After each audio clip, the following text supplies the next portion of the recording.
परम पूज्य चतुर्थ पट्टाधीश प्राकृताचार्य ज्ञान के संत समाने भक्तमान मामदेव शक्ति आचार्य भगवान 61 सुनील सागर जी गुरुदेव की गुरुदेव की गुरुदेव की बोल परम पूज्य आचार्य विभो सागर जी महाराज की जय। बोले परम पूज्य आचार्य सुवीर सागर जी महाराज की जय। बोले आचार्य संघ की जय। जिंदगी में त्याग बहुत जरूरी है।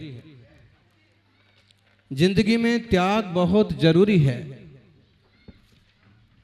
यहां तक कि जब तक एक श्वास नहीं त्यागते हैं तब तक दूसरी श्वास भी नहीं मिलती है। अगर आप त्याग करते हैं तो आपको कुछ और भी मिलता है, और यदि आप सिर्फ जोड़ते ही जोड़ते हैं, आप सांस मत छोड़िए, सिर्फ लेते रहिए, क्या होगा? इसलिए छोड़ना भी जरूरी है।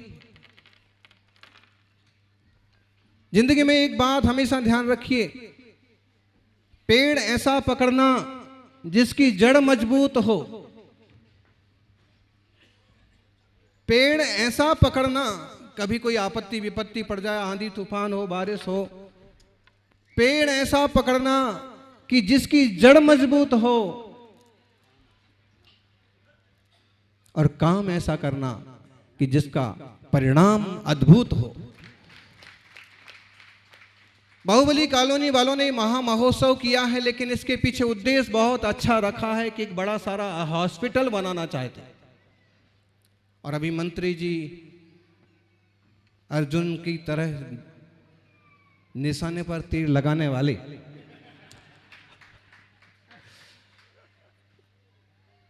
बहुत चल रहा था कि अर्जुन बाहर हो जाएंगे, लेकिन हमारी मन का भरोसा था कि अर्जुन बाहर नहीं होता।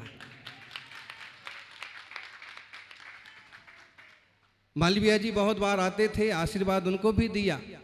इस बार बड़ी दुविधा की स्थिति रही, लेकिन प्रभु कृपा से दोनों इस जिले में राजनीति में ऊंचे स्तर पर मंत्री पद पर पहुंचे हैं। और अर्जुन जी जो काम कर रहे हैं, करते रहिए। और बात ये सच्ची है, आप जितने बार आते हैं, बार बार आते हैं और जरूर आते हैं। जरा सा इशारा मालूम पड़े कि महाराज जी यहाँ विराजमान हैं, आते हैं, जरूर आते हैं। और ये भी बोलते हैं कि मेरा धर्म सभा में कम विश्वास है, लेकिन हम पर तो लगता है बहुत ज्यादा विश्वास है। इसलिए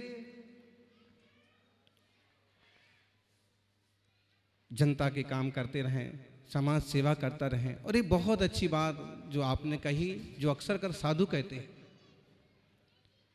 कि धर्म में राजनीति लाएंगे तो समाज का, देश का नुकसान होगा, और राजनीति में यदि धर्म ले जाएंगे तो देश का, समाज का उद्धार होगा।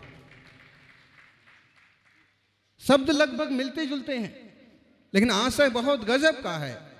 माने धर्मात्मा का रूप लेकर के आप धर्म में राजनीति मिलाने लगेंगे, समाज में ऊंचा नीचा करने लगेंगे, लोगों में दुर्भावना फैला लगेंगे, तो गलत है। लेकिन राजनीति करते हुए भी जीवन में धर्म रहे, जीवन में एक आस्था रहे, जीवन में एक प्रेम रहे, सबको जोड़ के चलने का एक भाव रहे, निश्चित रूप से वो राजनीति भी सुचिता की राजनीति होती है।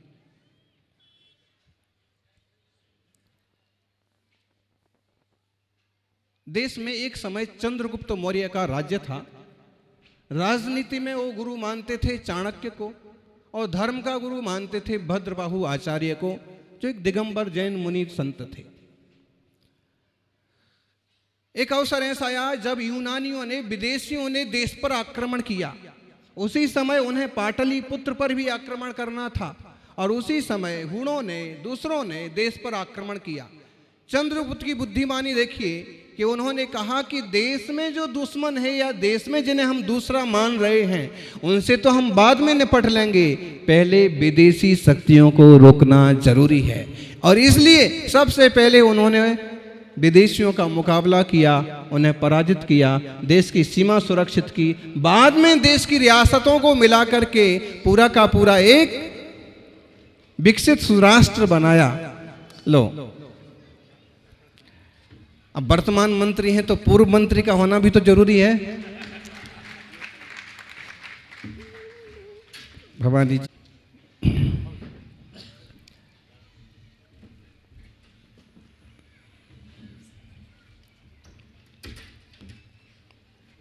औरंगाबाद में एक सभा हुई थी,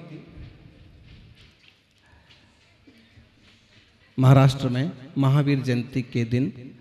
उस समय 2014 में चुनाव थे।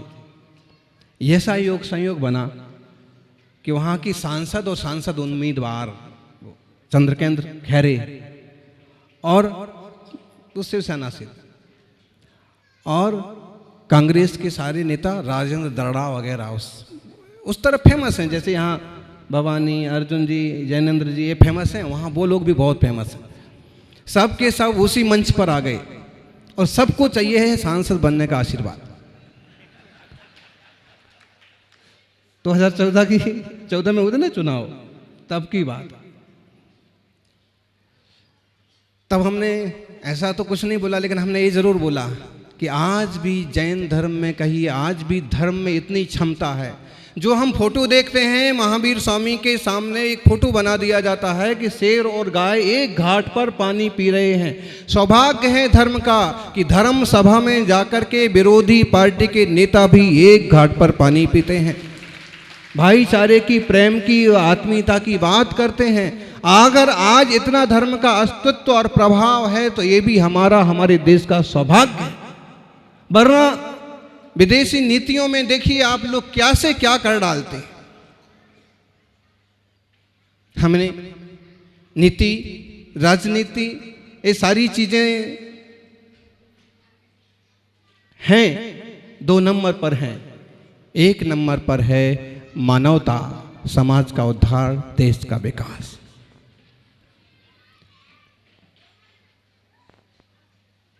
हमारा देश दुनिया के उन देशों में से है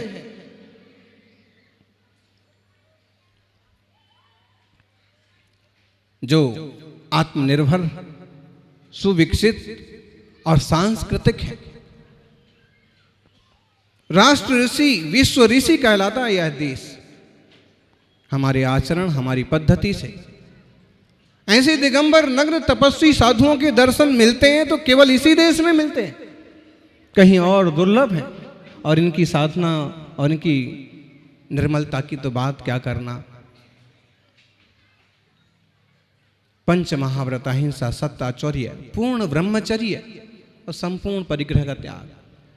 अगर ऐसा कहें कि चलते फिरते धरती के देवता हैं दिगंबर मुनि, कोई आश्चर्य की बात नहीं है।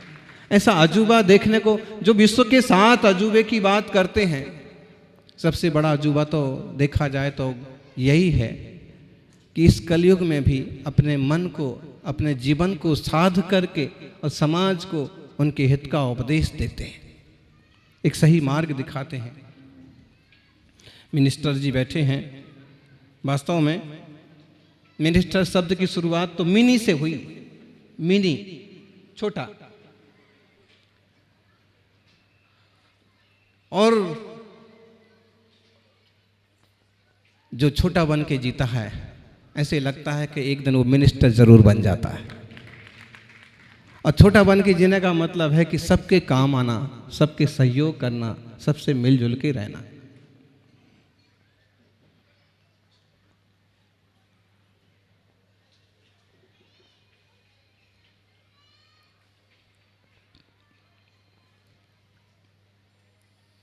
मिनिस्टर, मिनी संसार में होता है, लेकिन ग्रेट बनना है तो फिर सन्यास की तरफ जाना पड़ता है। क्योंकि बड़े बड़े राजे महाराजे भी हमारे, जिन तीर्थंकर नेमिनाथ का अपन महामहोत्सव मना रहे हैं आज, केवल ज्ञान कल्याणक है। वो नेमिनाथ भगवान कृष्ण जी के चचेरे भाई थे, बलदेव के भाई थे, और उन्होंने भी राज सत्ता का त्याग किया और गिरनार पर तप किया, वो भगवान बने। महावीर भी बन गए, श्री राम भी बन गए, और बन करके समझ लीजिए कि वह सचमुच बन गए, भगवान बन गए, महापुरुष बन गए। जीवन में संघर्ष और पुरुषार्थ जरूरी है, करते रहें, आगे बढ़ते रहें।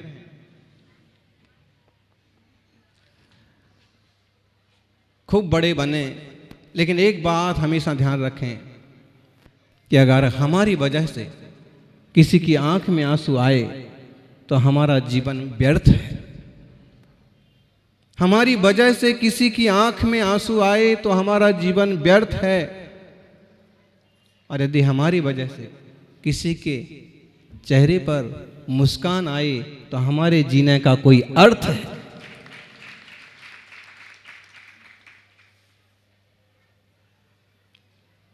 समाज नीति और राजनीति में काम करने वालों को हम अक्सर कर ये बात कहते हैं कि आप काम करिए, आगे बढ़िए, ऊंचाइयां नापिए, लेकिन जमीन को मत भूलिए।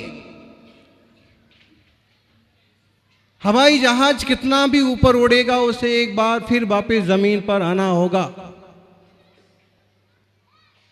हम भी कितनी ऊंचाई पर जाएं, लेकिन ये ध्यान रखें कि हमारे पीछे भी कोई है, हमसे नीचे भी कोई है, हम किस लिए आगे बढ़े हैं। और सादा लोगों से, सादा श्रावकों से भी हम ये बात कहेंगे कि आप बहुत कुछ नहीं कर सकते, आप बड़ी बड़ी घोषणा नहीं कर सकते, बड़े काम नहीं कर सकते, इतना तो कर सकते कि अगर कोई भूखा आ गया और उसने कहा कि भूख लगी है तो आप उसे भोजन करा दो।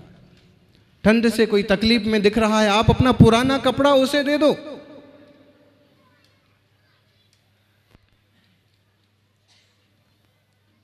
हम कुछ ऐसे लोगों को जानते हैं कि वो डॉक्टर हैं, हफ्ते में एक दिन मुफ्त से इलाज करते हैं, अथवा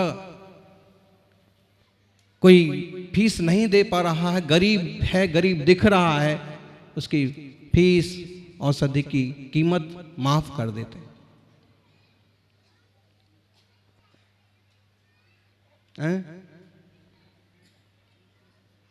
ऐसे टीचर्स हैं, ऐसे स्कूल्स हैं, और आपको हम प्रेरित करते हैं कि स्कूल खोलिए और आगे समाज के लिए, जरूरतमंदों के लिए आप शिक्षा प्रदान कीजिए, आप हॉस्पिटल बनाइए। सौभाग्य है कि बांसवाड़ा के लोग इतने प्रबुद्ध हैं कि वे अपने मन से, पिछला पंचकल्याणक हुआ था तब उन्होंने एक काम किया, आचार्य आदि सागर अंकलिकर गुरुकुल की स्थापना की। आज अनेक बच्चे वहाँ पढ़ रहे हैं, उसका सहारे से विकास कर रहे हैं। और इस पंचकल्याणक के बाद जो हॉस्पिटल की योजना आपने बनाई है आम जनता के लिए, सब लोगों के लिए, उसमें नगर परिषद के सभापति भी घोषणा कर रहे थे। अब इनका नाम सुन करके तो आप फर्स्ट टाइम यही बोलेंगे ना कि जैनेंद्र का मतलब है कि जैन साहब हैं। और आपको एक बात बता दें कि जहाँ तक हम सुने हैं, समझे हैं कि चरित्र उनका प्रायः वैसा सधा हुआ है कि श्रावकों के बीच आराम से बैठते हैं।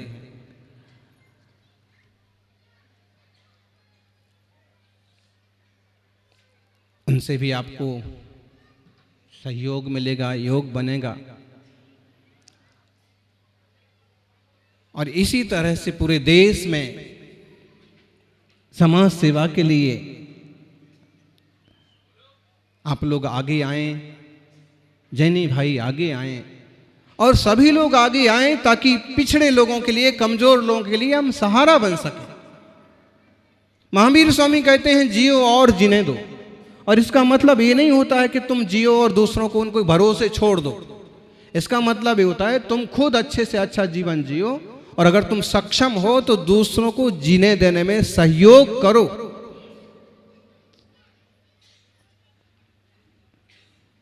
ये मंगलमय आयोजन जहां सभी धर्म भावना से भरे हुए हैं, दान पूजा भक्ति के परिणामों से पूरित हैं, निश्चित रूप से इस इंसान के जीवन को और सुंदर बनाएंगे और इंसान से हम भगवान बनने के मार्ग पर जाएंगे। एक बात निश्चित समझ लीजिए कि नेमिनाथ स्वामी ने इतना बड़ा विशाल राज छोड़कर के जंगल का रास्ता लिया है तो निश्चित रूप से संसार को कुछ तो आसार समझा होगा।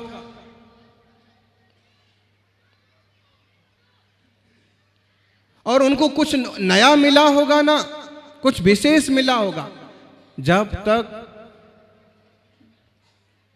आप कोई बड़ा जॉब नहीं पालें, बड़ी नौकरी नहीं पालें,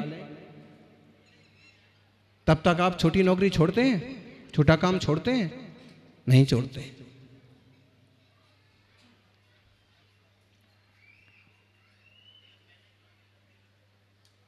वैसे ही जब उन्हें कुछ विशेष आनंद, विशेष अनुभूति हुई तो उनका वो गृहस्थी का जंजाल छूट जाता है। जैन शासन में मुनि और तपस्वी बनने का एक कारण नहीं है कि पत्नी मर गई, कि गरीब हो गए, एक कारण नहीं है। यहाँ कारण है ज्ञान, भेद विज्ञान और देह और आत्मा को अलग अलग जानने समझने की तासीर। ये निश्चित मानिए कि बॉडी हम नहीं है, शरीर हम नहीं है। अर्जुन जी पिछले 2 साल पहले बहुत बीमार पड़े थे और बहुत बड़ा ऑपरेशन हुआ था और शरीर में से कितना कितना सामान निकाल के बाहर कर दिया। माने जो कुछ घाव या पस या जो, ठीक, एक उनका उदाहरण हो गया। हमारा आपका उदाहरण रोज हो सकता है, फुंसी हो गई यूं फोड़ करके निकाल देते हैं। इसका मतलब हमको उस फुंसी से मोह क्यों नहीं है? अरे वो हमारी बॉडी में तो पैदा हो रही। आपके बहुत सुंदर चेहरा है, सफेद बाल आ गए भौं पर, क्या करते हैं?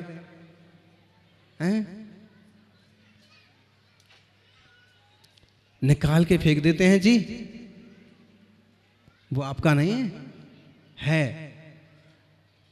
लेकिन वो एक देह दृष्टि से करने वाले ऐसा सुंदर दिखने के लिए करते रहते हैं, लेकिन ये मुनि त्यागी केस लॉन्च भी करते हैं। इन्हें पता है बॉडी अलग है, जानने देखने वाला मैं चैतन्य प्रभु आत्मा अलग।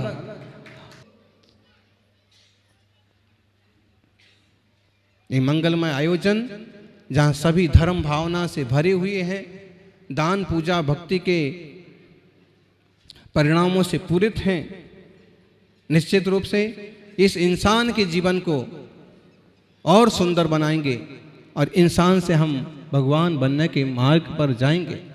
एक बात निश्चित समझ लीजिए कि नेमिनाथ स्वामी ने इतना बड़ा विशाल राज छोड़कर के जंगल का रास्ता लिया है तो निश्चित रूप से संसार को कुछ तो आसार समझा होगा।